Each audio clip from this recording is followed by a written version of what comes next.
Jungwoo is the biggest anime loser you'll ever see. Everyone treats him like he's literally invisible all his life.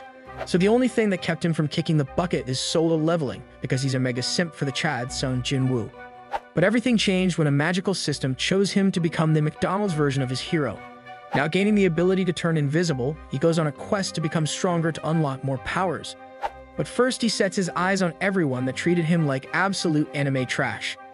It all began at work in Ocean Square, where life continues to treat him badly for liking anime. Regardless, a coworker bumps into him and John Cena's his work straight to the ground, but other coworkers act like they saw nothing and proceed to stomp on his work. He looks up and notices some large but noncadonks in front of him, so he can't tell if he should transform into a simp to admire the guillettes on them, or should he chew them out for being savages. After choosing to download the mental image of a giant bakeries to use it as content for later tonight, Bro gets up to summon his best impersonation of a Karen. The girls turn around after hearing Jungwoo yell at them. He gets scared when he gets hit by a nasty side eye, while the other looks totally disgusted. As such, Bro pipes down and says it's nothing, so now we know this dude is an absolute beta male after being unable to defend himself. With Jungwoo trying his best to recover the hours he spent on some ripped-up paperwork that's due today, he gets ganked by his team leader Miju. Surprisingly, she helps out gathering some of his documents, which shocks him, as no one has ever helped him out in his life before. She even tells him that they should have helped him out instead of making it worse, causing Jungwoo's jaw to drop, thinking that he just scored a Makima to his Denji. However, after picking everything up, she immediately orders him to drop off his work to her personal desk, even though he hasn't finished finalizing everything. Upon making it to her office, Bro hallucinates and thinks he's about to score, causing his sausage to rise up from the dead, as he's seen this in cultured anime play out before. Unfortunately for Jungwoo, the turntables turn as it's revealed that he activated the trap card of Miju, and he just got totally baited by her. And to his horror, this wasn't just a prank, bro, so she actually rips up Jungwoo's month's worth of work in front of him while calling him trash. After ripping up everything, she hands him back his work while ordering him to finish everything by tomorrow, or he's going to get his butt fired from the company. To make matters worse, Miju gives him her Christmas stockings after they suddenly get interrupted by her assistant. So bro gets humiliated even more in front of others. Nonetheless, he angrily heads back to his desk with stockings in hand, so he furiously searches up sussy anime without using incognito, while still on company time. Eventually, night falls, and since the deadline is coming up very soon, he's forced to stay back, but Bro gives up and throws everything up into the air. He notices that Miju had to stay late as well, so like a savage, he jungle ganks her from the mid lane, while constantly berating her for treating him so badly. Bro then loses it, so he goes for revenge while looking like a total psycho, taking a page out of his favorite anime he watches every night. Luckily, this was all a dream, so Jungwoo snaps back to reality and sighs, knowing that his life will be forever suck, and there's nothing he can ever do about it. And since he spent all his money on gacha games like Genshin Impact, he goes ham on his report, knowing that if he gets fired, he will turn homeless. Fast forward to later on in the night, Bro went to grab some energy drinks, but he catches his entire team out and about, so he sneaks around to find out what's going on. Turns out, team leader Miju and his entire team always go out on team dinners every day, where they purposely leave him behind without him knowing. As he continues to eavesdrop, Jungwoo learns that Miju already revealed his secret of being an orphan to everybody, and that Miju was the sole person behind everyone treating him like trash, since she thinks he's not her equal.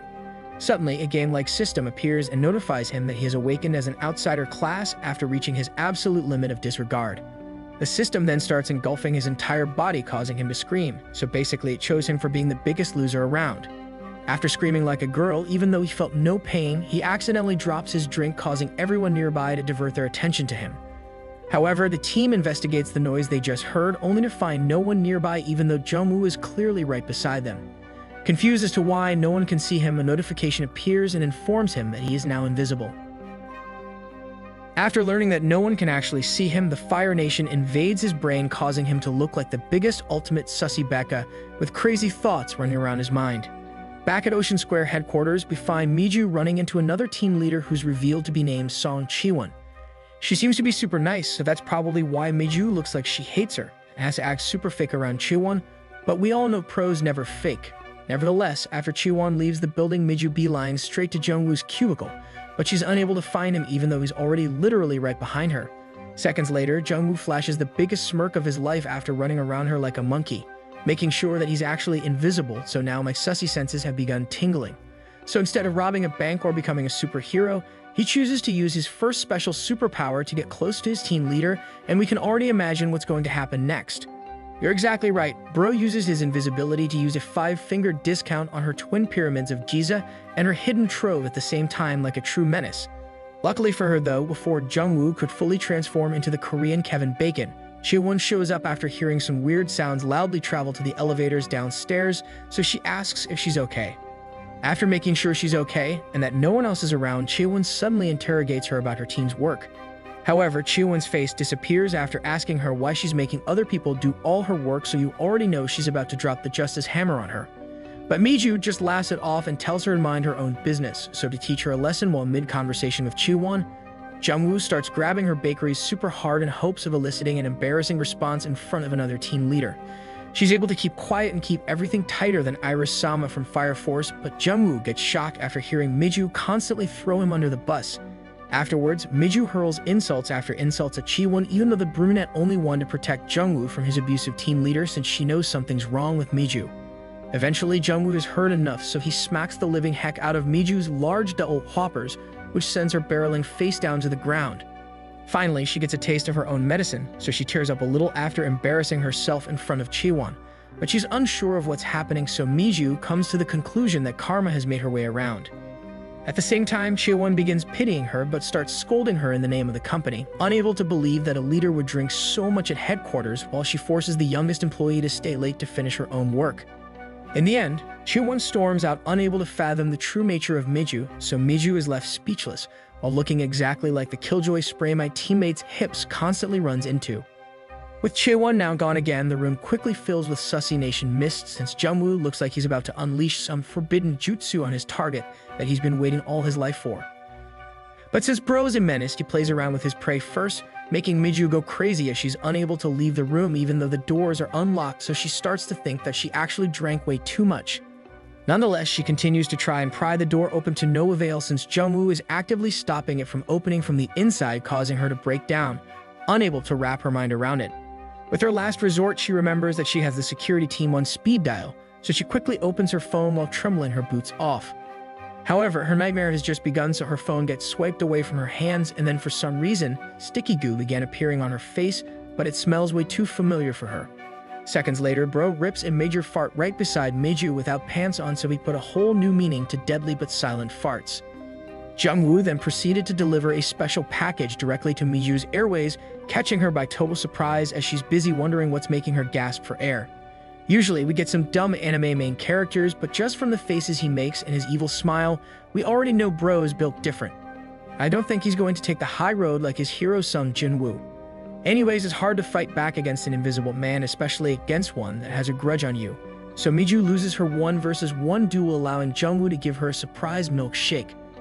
After swallowing up an entire load of invisible shakes, Miju gets up defeated, but she starts yelling at the empty room that she's reporting whoever this is to Riot Games to make sure they never play Valorant again because their aim sucks. Unfortunately for Miju, she's about to learn why you never threaten nerds and their video games because Jungwoo is about to turn her into a PlayStation and our menace is about to plug in his invisible controller. Anyways, we never click bait on this channel, so like the title and thumbnail says, Bro actually turns invisible and immediately starts clapping Miju.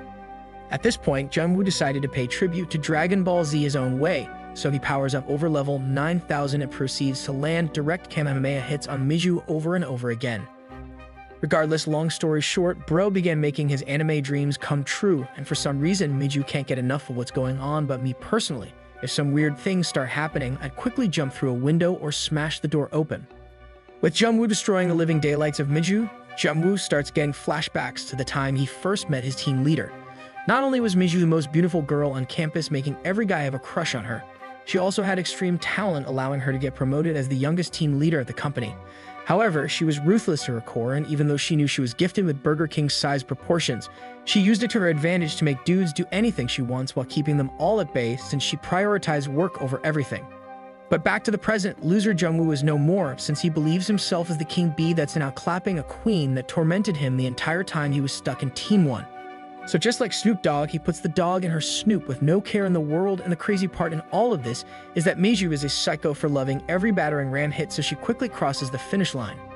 Suddenly, after Miju hit the climax of her mountain, Bro gets surprised ganked by a game notification alerting him that the time limit for Outsider mode has been reached.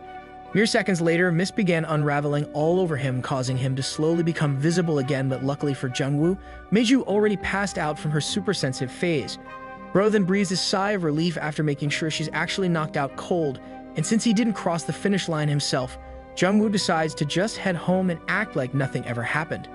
Fast forward to the next day, Jungwoo heads to work and hopes for the best that he didn't get found out, since there's going to be a Roblox update coming soon and he needs money to buy some new skins. With everyone treating him like normal, he thinks the coast is clear, but he suddenly gets ganked by Miju, who orders him directly to her office. Unable to make eye contact with him while still wearing the exact same clothes as the night before. Shortly after privately entering her office, she quickly turns around and starts yelling obscenities at him, calling him names like bottom fragger and dough fruit spammer. It was at this very moment Bro knew he screwed up, and so his life flashes before him, busy thinking about all the great times he spent on binge watching anime and listening to new Jean's performances. So with the jig being up, he knows it's all over. Another flashback occurs to exactly 1 hour ago, where one of the team members named Hina is surprised to see Miju up and early due to daylight savings. Hana is surprised to see Miju wearing the exact same outfit as the day before, and to every girl out there, it's an absolute crime for wearing the same thing, especially to work. But since she's the team leader, she shuts her mouth and says nothing. After Hana turns around, Miju begins freaking out since she just woke up after hearing Hana open the door, so her memories begin flooding back from last night. However, she's still not sure if everything was just a dream or if it actually happened, because she knows she drank a little bit before, but it's not like she went over her limit since she's a veteran after all. So back to the present. To find out the truth to what happened last night, she's decided to corner and gank the one person she thinks could be the culprit behind her crazy dream. Luckily for Jungwoo, he doesn't instantly admit to being the Invisible Man. Instead, he pulls off the biggest brain move of his career by turning the tables on her and acts like he has no idea by what she means. To make things even better for Jungwoo, his lies are proven right by cameras, since he's clearly seen staying back late only for him to disappear later, and there were no signs of him coming back at the same time as Chowon and Miju.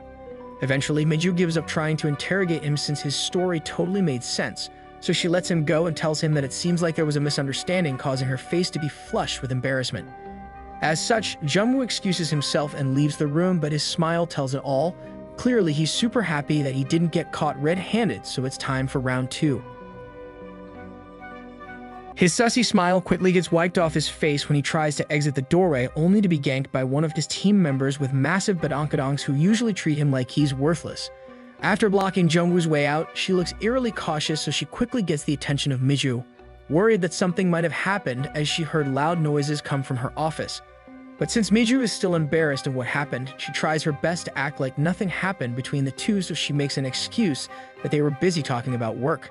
However, upon hearing Miju talk about his presentation, Bro panics while looking like me when I procrastinate really hard, since he totally forgot about work after becoming the Invisible Man the night before.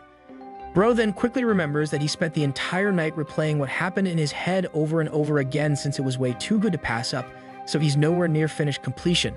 Seconds after learning that Jungwoo hasn't finished yet, even though it's literally her fault, she screams and yells at Jungwoo at the top of her lungs, causing everyone within earshot to get jump scared due to her booming voice. She then continues on berating him in front of everyone like a stepmom, but she better watch out since she might find herself stuck in the laundry while stepson Jungwoo comes around. Nevertheless, Miju gets super stressed out since she's the one that was supposed to have it finished by today, so she sends Jungwoo off to finish it, but I don't think neck pain will be the only pain she will be feeling very soon. And so Jungwoo is forced to leave the area more humiliated than the island boys, but since he's the Invisible Man now, his blood boils more than ever, but it looks like he has a plan in hand. Fast forward a couple hours later back at Ocean Square headquarters. We find Miju preparing for her presentation, but she's busy being distracted at the thought that if Jungwoo wasn't the one that penetrated her defenses last night, then who could it be? Eventually, she gives up trying to find out what really happened, so she gaslights herself and comes to the conclusion that she most likely just made everything up in her dream. But let's be real here, which one of you sussy backas are always dreaming about invisible girls or guys' rice cake smashing the heck out of you every night, because that makes you an ultimate sussy backa. Anyways, half an hour later, all teams show up for their work presentation, and it's now time for Team 3 to present, but Jungwoo is nowhere to be seen. It's then revealed that Miju is already up on stage presenting for Team 3, so Chaewon turns into a vulture and begins asking hardball questions left and right. Luckily for Miju, she was born with intelligence levels through the roof, so she's able to thoroughly answer them all while male team leaders are busy staring at her cannons. We also learn that Jungwoo pulled off the impossible earlier by finishing his presentation thanks to plot armor, so Miju is able to continue on. But in the middle of her speech, something looks wrong as Miju looks like she's just seen a ghost. Board members then take notice of her sudden facial expression change, so they ask her if she's okay, only for Miju to make a remark about how her throat feels stuffy. But then it suddenly dawned on her the last time her throat ever felt this stuffy was the night before, and we all know exactly why it felt stuffy, and it's not because she's sick. Mere seconds later, her nightmare comes true again while stuck in front of everyone after feeling sudden, sussy Fire Nation invasions on her bakery and her watermelons simultaneously, so she's not sure how to respond. Since she thought it was all a dream, she didn't expect to get ganked by the Invisible Man once again, and let's just say Jungwoo is enjoying every second of his outsider mode activation. But since this is the most important meeting of her life, she trudges on like a soldier in front of everyone, while trying her best to hold the climax of the mountain in. So Jungwoo better step up since bro is literally invisible. And so Miju continues on with the presentation while Jungwoo is playing at a disappointing intensity level of 1 out of 10. Especially when this dude can do anything he wants to get back at her. He can literally just make it seem like she's a psycho by removing parts of her armor in front of everyone, but I guess Jungwoo is small brain after all since he wants it slow and steady. Nonetheless, with Miju now halfway to completion of her presentation, Jungwoo moves from cupping to grabbing the personalities in front of him, then he decides to go for the garden down below. It was at this very moment Bro Solo leveled up his attack, causing Miju to accidentally squeal so hard like a vegan pig by abruptly removing her captain underpants. Luckily for her though, the stand is blocking the view up front so no one can tell. The madman then follows up with a quick patented raise her diamond skirt up a little bit ability, showcasing some mad cake causing Miju to turn around, but much to her horror, she sees no one behind her. With Miju's bakery now primed for a quick jet entry, Bro whips out his nether dragon and slides it beside her garden, causing her to accidentally make weird primal sounds, making the audience ask her if she's okay. But since Bro is a menace to anime society, he lets Miju gather some composure in front of everyone, but we all know his Dragon Balls are roaring to enter her time chamber any second now. Regardless, Jungwoo continues to laugh to himself like an evil villain, busy thinking to himself that it would be no fun at all if he made her downfall quick and easy like Nadia from Call of Duty. And so Jungwoo allows her to continue on with the presentation minute by minute, but as she continues on, he keeps sliding his lightsaber right outside her starship in between the legs. In the end, Miju completes her presentation and she ends up getting a standing ovation due to too many simps, causing Chiwon and Jungwoo to not be particularly pleased. We already know Chiwon is seething inside. The horde of simps then gather around outside to talk about Miju, where they thought something was different about her today, but Jungwoo takes advantage of this intermission to sneak out again. At the same time, Hana ganks Miju to congratulate her on the presentation, but Miju just shrugs off Hana before she could even finish her sentence, as it looks like she really needs to drop a number 2. After finally making it to the bathroom, she sits down on her throne to try and comprehend what just happened, since she doesn't believe in the supernatural, but she did in fact feel a sausage right by her patty. But then the sussy turntables turn when we discover that her special starship is leaking like a waterfall. So she tells herself that she can't believe that a thought of an invisible man is making her batteries turn on more than a Tesla. And the worst part in all of this is that she's not even Android 18 from Dragon Ball Z, so there should be no feelings involved at all, especially when it's not Krillin rizzing her up.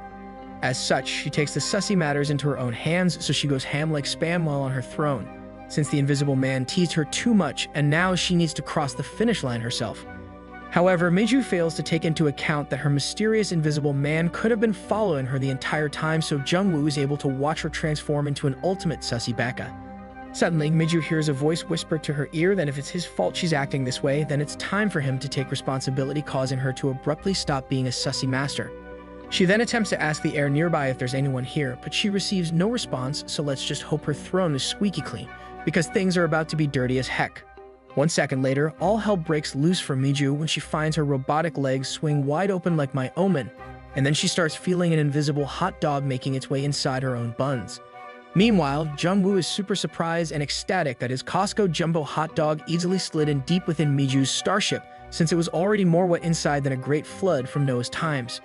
Bro then asks Miju out loud if she's a pervy sage apprentice, since what kind of person would go to their work bathroom to relieve their super sussy nation desires while still on company time. Upon hearing the invisible man's voice again, she yells at him, claiming that she knew he was a person the entire time, so she threatens him to stop or else she will scream like a hyena from One Piece. However, Jungwoo flashes his signature smirk and urges Miju to do it, knowing that if people came rushing to her rescue, that it's pretty much her downfall, as no one would believe that an invisible man could be real. Bro then makes a good point to Miju, calling her dumber than your typical isekai main character, as the only thing people will see is her being in a sussy position on her throne. Now speak of the devil. After telling Miju to think logically, two girls walk in to wash their hands, so Jungwoo laughs and tells Miju to do it while whipping out his thrusters, ready to go as fast as the Flash within her leaking spaceship. With Jungwoo now going Super Saiyan on Miju, she tightly holds on for the wild ride, not wanting to make a sound, while the girls outside began gossiping about the team leaders. These girls must be deaf, since there's no way they can't hear loud smacking and squishing sounds, so the plot armor thickens while we learn that Chilwon is actually the daughter of the CEO of the company. At the same time, Jungwoo looks like he's breaching and entering the perfect spot over and over again, so it's only a matter of seconds until Miju loses the duel. With the girls still inside doing their crazy anime makeup, Bro goes even harder than a sweaty Fortnite pro using his default skin pickaxe inside Miju's treasure trove, trying to make sure she passes out just like last time. Eventually, Bro feels the starship in front of him collapsing its walls tighter and tighter than Donkey Kong. So the savage removes Miju's hand muffles, knowing that she's about to cross the finish line. The girls outside instantaneously turn around after hearing Miju's voice escape through the stall, unable to be quiet even if her life depends on it due to the sheer force the invisible man is using to plow the field with right now. The two then decide to get closer, busy wondering what the heck is going on inside, so they ask Miju if she's okay, but they receive no response at all other than hearing mating calls. So then the girls decide to leave her alone, since they somehow think her primal sounds equals to her needing to drop a massive dump on her throne, so I have no idea how they made this distinction. Nevertheless, with Miju giving in and losing their 1 versus 1 culture duel, she looks like she's about to get reincarnated in the sussy world. So Bro whispers to her that he's allowing her to cross the finish line now. In the end, the girls leave thinking that Miju is about to drop some massive bombs, so they don't want to smell any of it, but in reality, she just hit the climax of the mountain, making her look like she just got rocked by an earthquake. Regardless, Miju is left shaking and trembling on her throne, busy muttering ancient English with a London accent after getting absolutely destroyed by the invisible man. After completing his mission, Jungwoo reminds her to never mess with him again, or she knows what the consequences will be, so he leaves the stall, leaving Miju behind without looking to see if there's anyone else outside. However, as he leaves and closes the stall door behind him, his magical mist disappears from his body, causing him to return back to his visible self after reaching the limit of his outsider activation mode. Unfortunately for Jungwoo though, he doesn't realize that Hina was in the bathroom stall right beside them the entire ordeal, and somehow she had some amazing timing, so she was able to see his face as he left the bathroom. Fast forward to later on during nightfall, we find Jungwoo walking around the city trying to figure out what to do with his newfound powers and abilities. But the first thing that comes to mind is him not getting caught every time he wants to get revenge, so like a true sussy Becca, his hidden dragon instantly grows after thinking of team leader Miju. Eventually, Bro comes to the conclusion that he can literally do anything he wants now, so it's time for him to become stronger so he can change his life forever. Plus, he can buy unlimited skins for any game he wants now. Nonetheless, he decides to keep working for Ocean Square as a low-level employee when he can literally become a billionaire if he wants, and it's all because of revenge. However, as Jungwoo continues to walk around busy brainstorming on all the things he could do by going invisible, he's unable to detect the fact that someone has been tailing him the entire time. Fast forward a couple days later, Jungwoo is being chilling at work, but he's super tired after being assigned so much testing to do for an upcoming project. He's also been testing his superpowers while outside work, so he's able to figure out that with his current skills, outsider mode can only last for around 2 hours until he gets stronger. And since it's still level 1, he's been trying to figure out ways to level up, but nothing seems to work, and he really wants to reach level 69 as fast as possible. Regardless, Bro goes back to work and snaps back to reality, but it's been a few days already and he still hasn't seen Miju go to work, so he asks the assistant leader what's going on with her. But Glasses Nerd just looks at his direction and then proceeds to stare at him for a couple seconds before saying nothing and outright ignoring him, treating Jungwoo like he's invisible. As such, Jungwoo realizes that everybody in this office always treated him like trash, so it's time for him to take revenge on every single one of them, one by one. But as he continues with his evil villain monologue inside his head, Bro gets ganked by Hana, who comes by to personally tell him that Miju has been taking the days off since she's not feeling well. Jungwoo then thanks her, as no one really comes by to talk to him on purpose, but she follows up by asking Jungwoo if she could privately see him for a moment. Things then escalate weirdly super fast when Hina goes on her knees and flashes some fat badonkadonks and jiets once they got some alone time. She even gets super close and whispers to him to stay strong while urging him to come to her if anyone mistreats him at work, so she's acting a bit sus. Then the next day, she starts hitting him up on company hours, so bro is a little bit shocked since no one has ever slid into his DMs ever before. So as he drinks his Sprite, and by the way, Pepsi is better than Coke, Jungwoo ponders if he should reply since every time he slid into someone else's DMs, he always got blocked. In the end, bro just shrugs it off and finishes the day still absolutely hating his work life, even though he got superpowers now. But as he heads home at an ungodly hour, the sussy turntables turn when Jungwoo coincidentally goes home at the same time as Hana, even though she never stays this late. After some quick small talk, her eyes go dark, so y'all know things are about to get real, because Hana ends up inviting him to go out for some drinks, but now my sussy senses are tingling. She even goes as far as putting her entire tab on her, so something is fishy. But it isn't the smell down there, and for some reason, Jungwoo is not suspicious of the same person that constantly treated him like trash. And so bro actually has some fun because this is the first time he's going out in a while, and I don't blame him because he's been playing too much blocks fruits, so it's time to touch grass. Nevertheless, Jungwoo forgets all her wrongdoings when she flashes her pyramids of Giza right at him, whilst she tries to blame everyone else for treating him like the bottom of the barrel Detroit Pistons at work. And this loser actually eats it all up and believes everything she's saying, even though she was one of the girls that literally destroyed his work the other day. But you kidding me? I can't really blame him when he's got something in his eyes that's more fresh than a French bakery, so we all know he's already lost the battle after seeing those sweet baker's buns in front of him. Anyways, as the two walk back home, clueless Jungwoo gets ganked by Hana, who invites herself to his house, so he's taken aback and left speechless. Even though he's technically a superhero now who fights injustice using his banana tree plantation, he's still a beta and not an alpha, so he says nothing and allows her to keep following him home. Upon arriving home, he even lets her in without saying anything, so I am pretty sure he failed the basic survival instincts test, all because of the blood rushing down there. Luckily for him though, she's not out to destroy him, and instead, she literally throws herself at him as soon as they got in like he's some kind of handsome billionaire. And within just 1 minute, the sussy levels went straight from 69 to over 9,000 as all clothes come flying across the room as if some savages were stuck unable to reproduce for over a century. This time, however, Hana is the one that gets ganked by surprise after seeing his Prince Behemoth come alive for the first time ever, unable to fathom how this quiet geek hid a monster the entire time. To no surprise, she's a menace, so she's able to fully handle the banana tree plantation with one quick gulp and keeps going for more, causing Jungwoo to almost explode his volcano. She then smirks after seeing Jungwoo almost lose their 1 versus 1 culture duel without her even putting his chocolate inside her cream donuts, so bro better get ready for the real battle. Mere seconds later, she stops slurping the 7-Eleven Slurpee on him and gives him a crazy look while busy questioning him whether or not he's seeing someone at the company, to which he denies. Eventually, she takes in his entire battering ram inside her sea with ease, causing Jungwoo to almost pass out from her sheer veteran experience, but she keeps asking if he has a girlfriend. Now something is up for sure, but luckily for Jungwoo, he's able to take control of the situation and began showing her how he's not just a nerd by sending her into another dimension by effectively using his banana tree.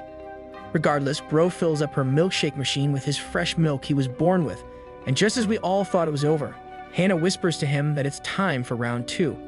But for round 2, things get super sus when she puts on a blindfold on him, acting like she's trying to make him a ninja, but she even goes as far as to tie him to a chair.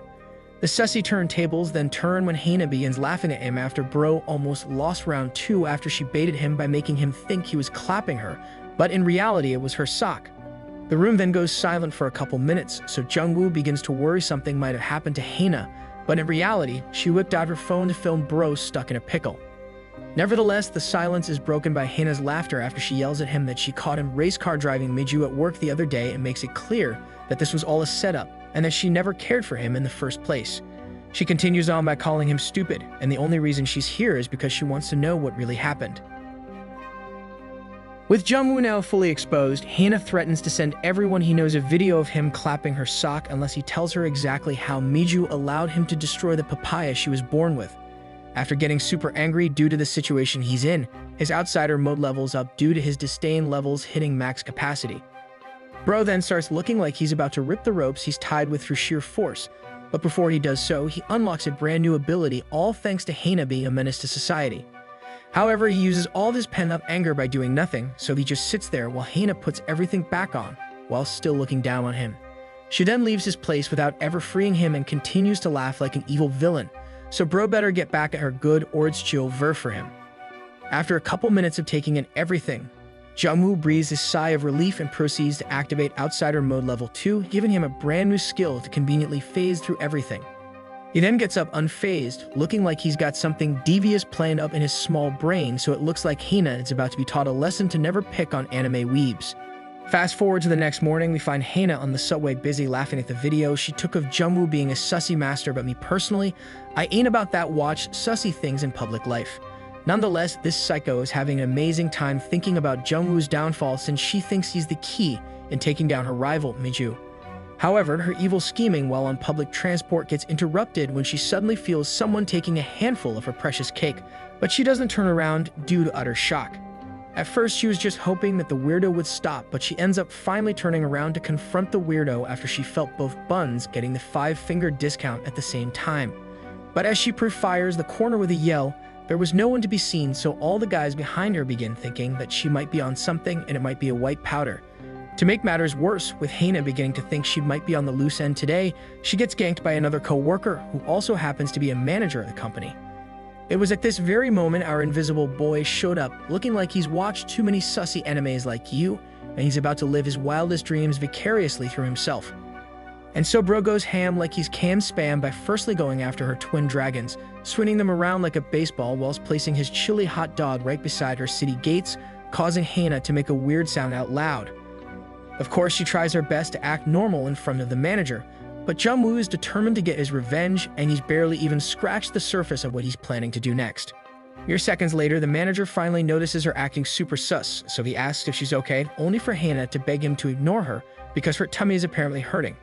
Eventually, she pulls out some mathematics and bends at an acute angle perpendicular to Jungwoo's Prince Behemoth before letting out constant primal screams, causing all attention near her to wonder if she's going crazy. Luckily for her though, the manager gets off at the next station, so she decides to stay to avoid him only for a billion other Japanese to fill the subway because it's prime time and everyone needs to get to work. Now stuck in a corner and nowhere else to go, Jungwoo activates phase 3 of the plan by pushing Hina against the window ready to rumble, but he's about to whip out his Ender Dragon to decimate the nether region. It's now game over for Hina and there will be no rematch for the loser, but somehow with her getting defeated over and over again, no one notices that Hina's underpants were removed and the treasure cove is left leaking like a waterfall. Soon enough, Hina is fully unable to stop her primal sounds from coming out since Jungwoo's intense rice cake smashing will be making sure she will not be able to move around the very next day. Now the only thing left on her mind is to make sure no one at work or anyone she knows can see her in this state or else her life is over, but at least all these people are random passerbys.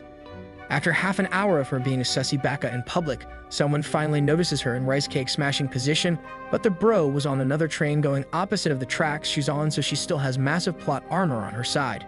Regardless, at the final stop, she falls over when the door opens, but still, no one is wondering why the heck her buns are out in the open, while there's a massive pool of sticky liquid right under the spot she was standing on.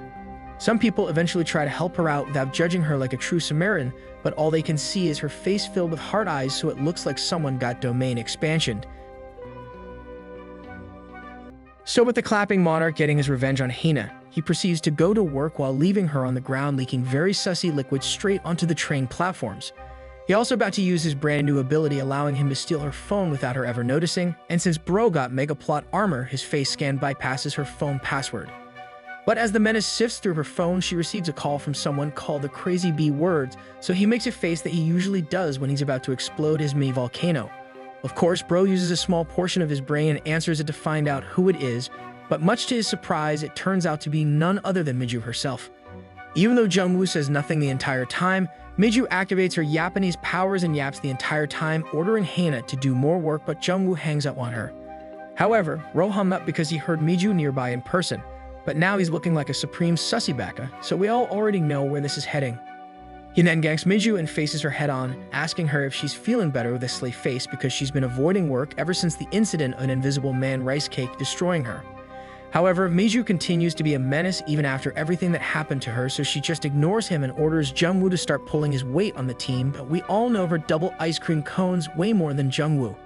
After shoving Jungwoo away, Miju struts her large badonkadonk swinging side to side, but she seems to slowly be changing since she realizes that she snapped on Jungwoo even though he just wanted to greet her normally. As she walks back to her office, she begins wondering why just hearing his voice sends shivers down her spine. But it's probably because he blows them out every time he gets the chance to, and she only ever hears the invisible man's voice. Nevertheless, after encountering Jungwoo that day, she decides to head home early because she's feeling sick to her stomach for some reason, so she goes to wash off. However, she baits us all when she mentioned feeling sick, because what she really meant is that she wanted to feel what's it like to hit all the way inside her stomach from such a large prince behemoth, so she tries to reenact it. Unfortunately for her though, she got no tools to help her in her quest in finding something comparable to Jungwoo's fresh sausage, so yeah, she really do be a huge sussy baka. Even as she finishes washing up, she lays on her bed to start imagining what the invisible man looks like, but for some reason, she imagines him as a black man, so I ain't saying nothing. Anyways, she continues to use her imagination to rock her world, and it's super effective, allowing her to finally cross the finish line with ease, so I guess everyone here is a true sussy baka. In the end, she removes her middle and pointing finger from down below and proceeds to look at it in disbelief, unable to fathom how far she's fallen, but she blames King Anime Recaps for her downfall.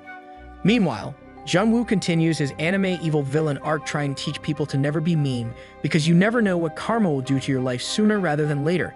Anyways, Mr. Savage starts salivating at the thought of all the power going to his head and to his blue eyes white dragon down below, since he wants to conquer and subdue Miju to turn into one of his pets. But before he goes on with his plan against Miju, he turns his eyes to the current prize, Miss Hana, because another clapping back tour is on its way. Back inside headquarters, upon sitting down at her desk using her crazy bakery as great cushions, she finally realizes that her phone has gone missing with no idea where it could be. She grimaces at the thought of her not being able to find her phone again, but the only reason she even cares about the phone is because she used her rare sussy jutsu technique to obtain the dirt on Jungwoo, and there's no way she can get them again. But speak of the devil, he appears and ganks a panicking Hana, but bro looks like Gru when he's got a devious plan in his head only for him to turn his attention to Manager O.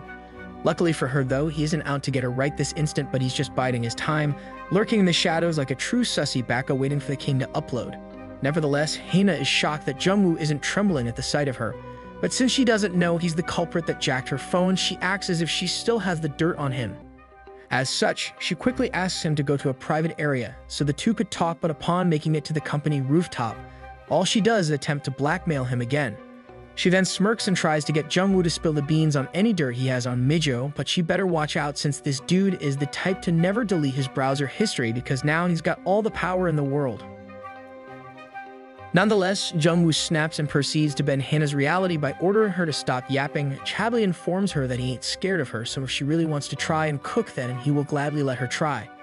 Bro then stares directly into her soul and nod at her twin pyramids of Giza, telling her to do whatever she wants with the photos because at the end of the day, she's the one that looks like she's scared. He continues on to inform Hana that a better approach to getting information out of him would be to use her sussy skills to make his chili hot dog feel better, so he pulls her super close. Bro then says that if she's able to unload his milkshake right now, then he might actually reveal Miju's deepest, darkest secrets, but Hana is having none of it, so she speeds away from the maniac like Speedwagon as she's finally met her match. Regardless, Hana borrows the Flash's speed to exit the rooftop, but her G-Yats can rival anyone else in this world because that skirt looks like it won't be able to hold on much longer. After Hana disappears into the abyss of the 9-to-5 work life, Jungwoo takes his time to stroke his ego, knowing that with his powers, he will always be above those that treated him like trash. He then mumbles to himself that soon enough, Hana will find out what it's like to be trained, and when I mean training, I don't mean work training, because she's about to experience the greatest workout of her lifetime. Now that Bro thinks he's invincible and has become an unstoppable force, he happily heads back to his minimum wage job because he doesn't want to get fired. Unfortunately for him though, Bro receives some instant karma and gets his face smashed by the door when team leader Chiwon comes out of nowhere with her phone in hand. And without skipping a beat, she continues on her conversation with her husband while outright ignoring Jungwoo since there's no way she didn't feel the force of a door hitting someone on the other side. Now me personally, if I was Jungwoo, I wouldn't be taking that, but I also wouldn't want to be someone that would make Jungwoo angry because he always seems ready to place a banana sword exactly where it doesn't belong. Nevertheless, Jungwoo continues to be quiet and sulks in the corner while keeping all this pent-up anger in, but we discover that Chiwon is the daughter of the company president and her new husband is richer than Jeff Bezos. Jungwoo then listens in on her entire conversation about Chiwon wanting to have a mini-her, so she bends over like a gymnast giving Bro a full view of her Forbidden War cabinet. But as he continues to eavesdrop, he starts having second thoughts of Chiwon since he actually begins to pity her because her husband does not rice cake smash her, so it might seem like her husbando might have other tastes, if you know what I mean. After hearing more than he could handle, Jungwoo attempts to make an escape for it, but the door is way too loud when opening it, so bro starts to sweat harder than I do after I ate a Taco Bell. All hell then breaks loose when Chiwon abruptly hangs up on her husband and makes eye contact with him. So Jungwoo prepares for the worst scolding of his life.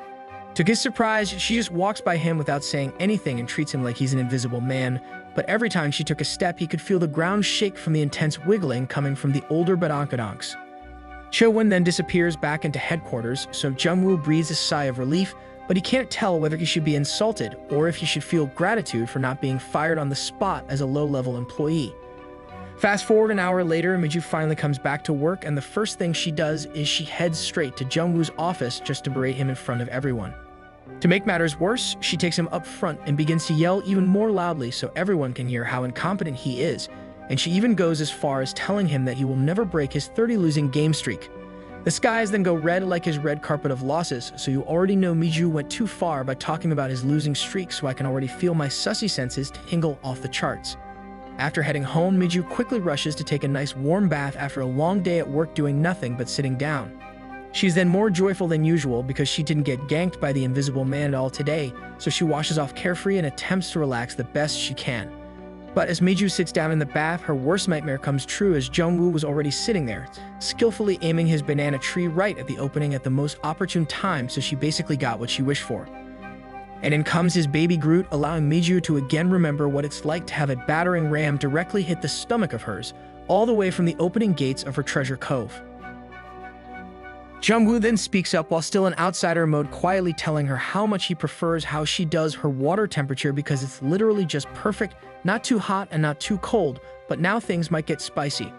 After hearing the invisible man's voice, she asks how long he's been there, but she isn't able to finish her sentence as she gets interrupted by a giant wave striking her inner depths with such precision.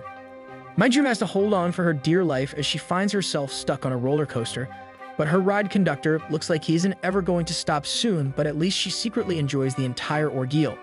Again, I feel bad for the neighbors because Jungwoo is about to make a lot of girlfriends and wives disappointed when their significant other can't reproduce the same output as his blue eyes white dragon.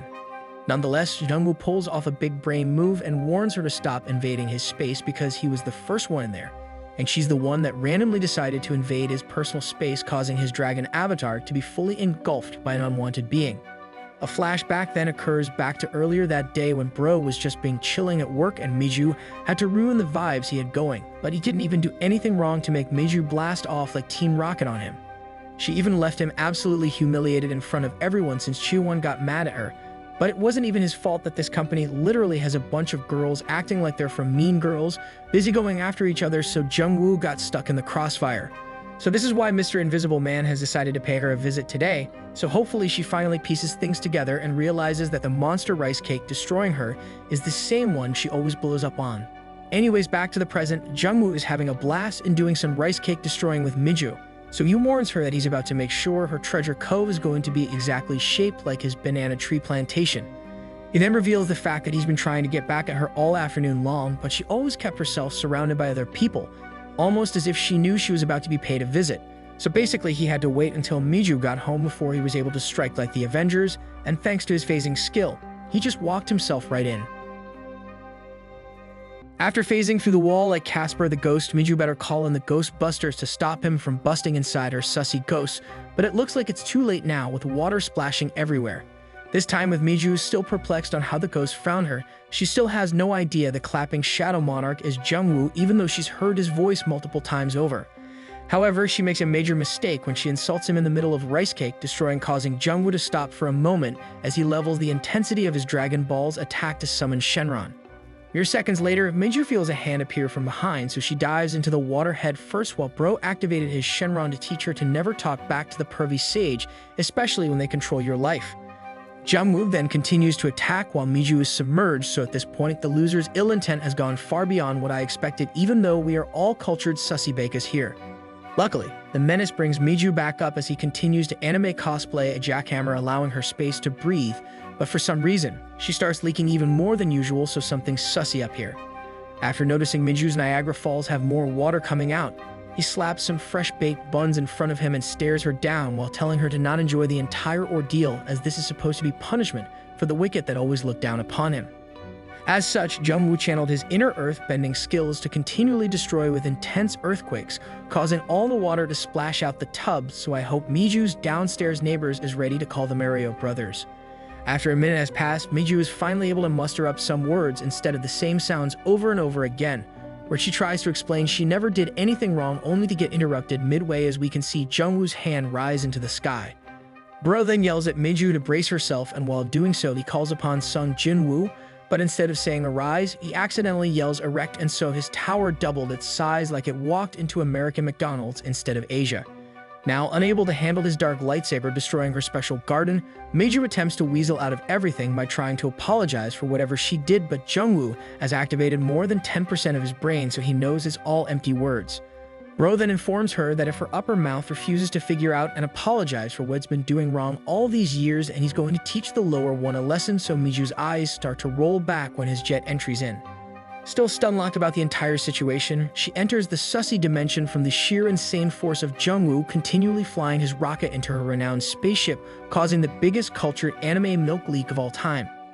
As Bro notices the waterworks appearing below him, he smiles and grins before whispering to Miju that it seems like they were made for each other, as his key looks like it fully fits into her lock as if it was destiny. But this one is too sussy.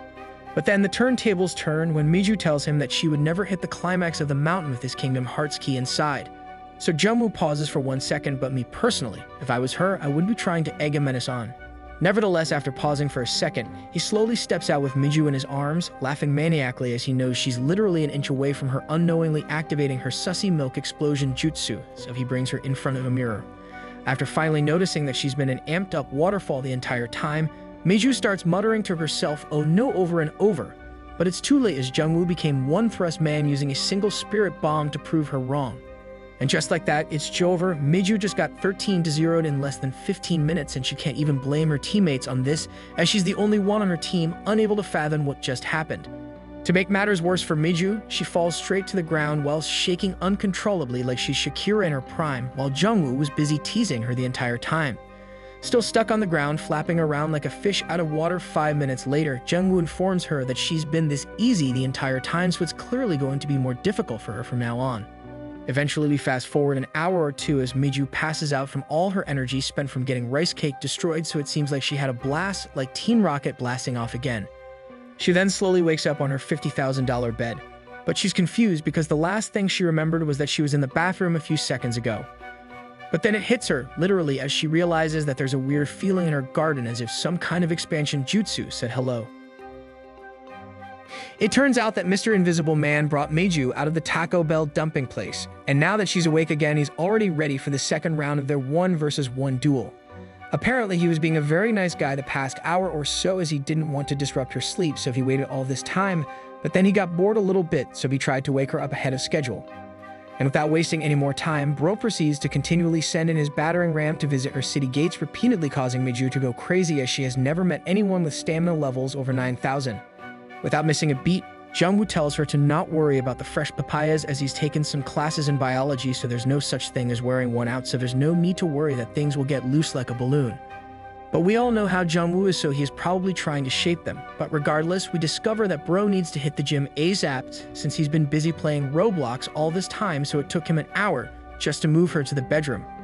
Anyways, Meiju is quick to realize she's no match against Jungwoo's Prince Behemoth, even though it's round 2, so she tries her best to keep composure, but all she can feel is ripples of shockwaves every second, causing her to hold on for her dear life. But just when she thought Bro could not level up even more, Jungwoo takes a page out of One Piece to activate his 69th gear, allowing him to use Gum Gum Papaya Destroyer, which instantly makes Meiju cross the finish line, no matter how hard she tries to stop it. As such, Meiju's McDonald's ice cream machine overflows with her own specialized liquids, but Jungwoo is having none of it, so he gets furious that Meiju crossed her finish line without him explicitly allowing her to do it. He then starts berating her like a soccer mom Karen, focusing on the fact that he's doing all the hard work again like back in the office, but she's the only one enjoying the benefits because he hasn't yet done his milk expansion jutsu. After hearing the Invisible Man sound like he's more salty than me when I match MVP, but my teammates drag me back, Miju finally realized she overstepped her boundaries, so she instantly regrets her actions, only for her to notice Jungwoo's banana tree become larger than ever. As such, Jungwoo prepares for round 3 of his duel against Miju, but I can't help shake the feeling that Jungwoo is exactly like me because he likes pineapple on pizza like a true cultured man. This time, however, Bro gets Miju to ride shotgun, so he lays back and orders her to do all the work. But it seems as if Miju's body has a mind on its own, so it happily accepts his orders and begins laying waste to his banana tree using her crazy dumpy. Eventually, she snaps back out of her sussy realm and into reality, so she informs him there's no way she will activate his trap card like a fool, even though she already has, so she stops and tries to withdraw from the battlefield. But as she tries to remove the implanted banana tree deep within her special garden, she stops at the tip and realizes if she does this, wouldn't that mean the invisible man will continually do this to her and make her life even worse?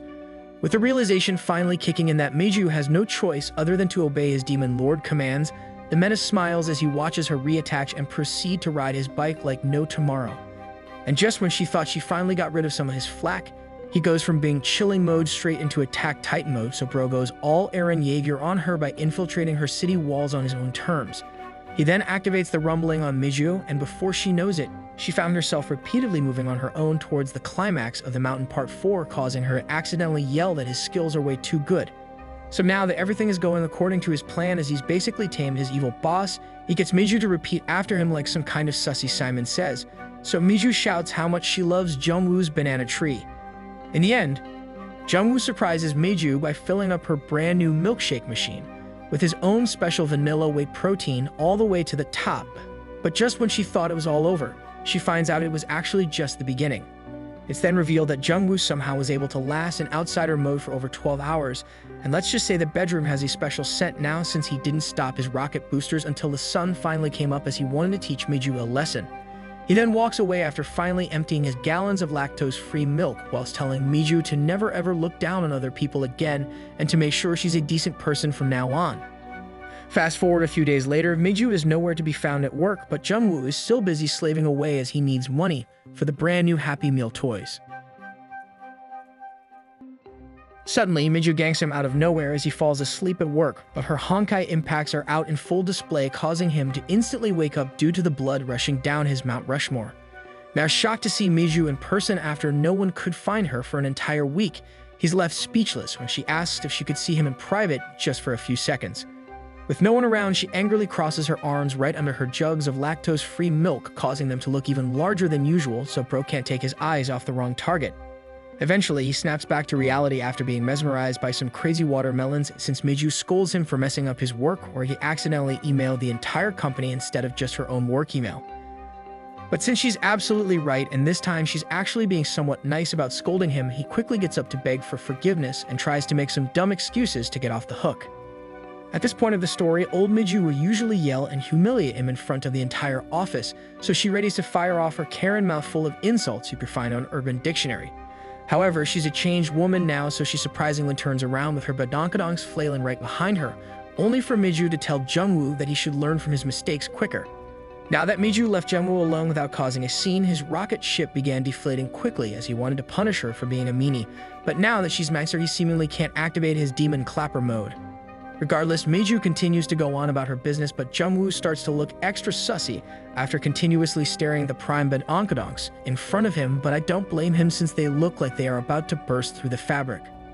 Bro then smiles as he watches the BBL drizzy on her, knowing full well that at any moment those buns could flop out the dress with ease, so he remembers that he's glad Miju has finally learned her lesson. However, upon Miju's fresh buns leaving his field of vision, he gets ganked by Hana, who's quick to make fun of him for getting scolded by the team leader once again. She continues to berate him and tells him that he better whip up a cup of Depresso Esso if he wants to stay an employee at the company, causing our bro to look like he's about to switch teams mid-game, and it looks like he's about to int. The sussy turntables then turn when she drops the Hiroshima on him by informing him that she's decided she's going to be his mentor from now on, since it looks like Miju isn't doing her job as team lead in making sure the weak links get sorted out. Upon hearing her audacious order, Bro is left speechless and just accepts his fate, since he's clearly still a beta male in disguise, even though Bro got the best, sussiest fruit in all of Block's fruits. So starting today, Bro is going to have to stay behind at work every day without getting paid, but we all know Jungwoo will soon wipe that smirk right off her face by teaching her a proper lesson. In the end, Jungwoo gets so furious at having to do all the extra work when he could have just denied it, so he almost cries knowing that his XP grinding time is about to take a major hit.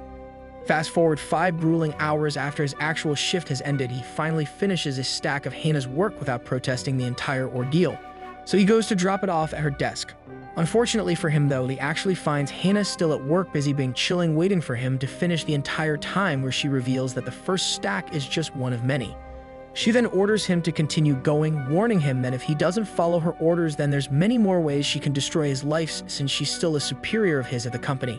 After smashing the door behind her, she yells out for him to be a good boy unless he wants to turn into Drake, so she yells out Team K. But Hana made a major mistake in not knowing that Jungwoo is a massive Kendrick fan, so he takes offense at her calling him a BBL Drizzy fanboy, so bro has had enough of her shenanigans.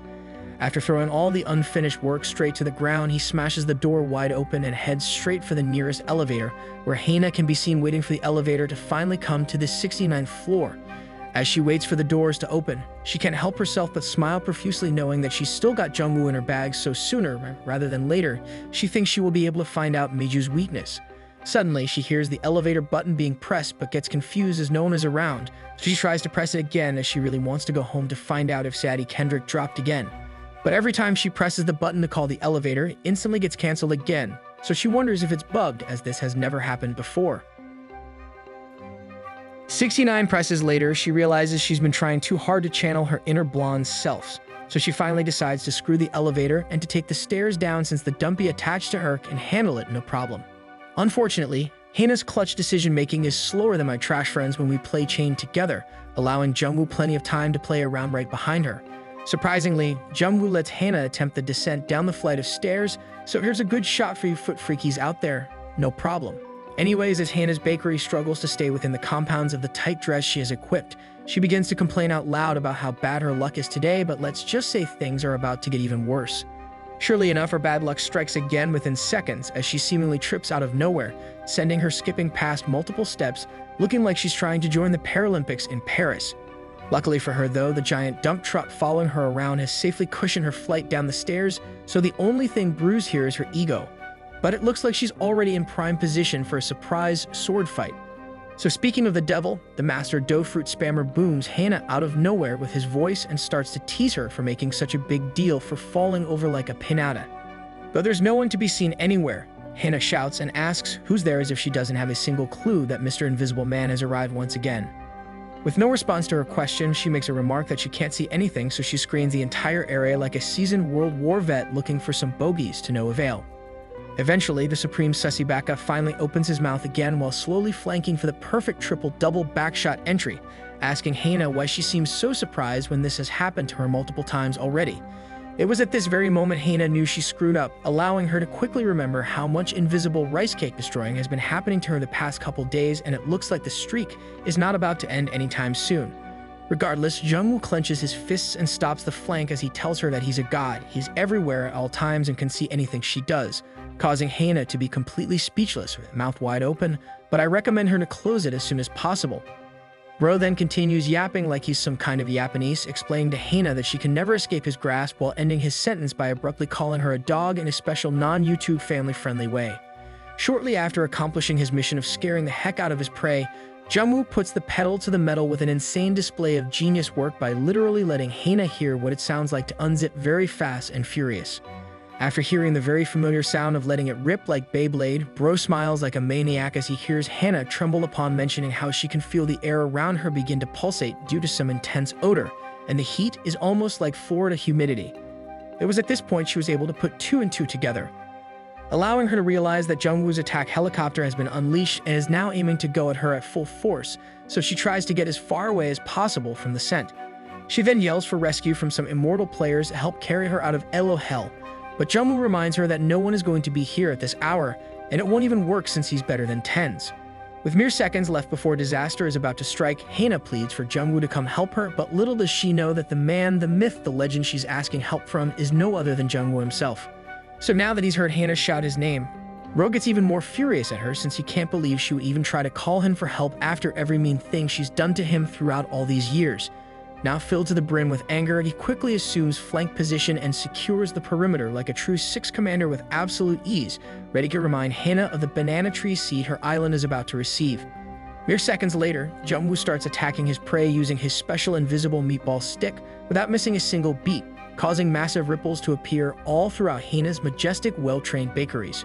Turns out, his power level at the beginning was just at level 1, so he quickly rushes through and enters beast mode, causing multiple splashes all around him as if this was some kind of ghetto Disney water park. However, midway through their intense, sussy sword fight, Hina's body betrays her due to Jungwoo's intense domain expansion, causing her to move on her own, totally in sync with Jungwoo's Prince Behemoth.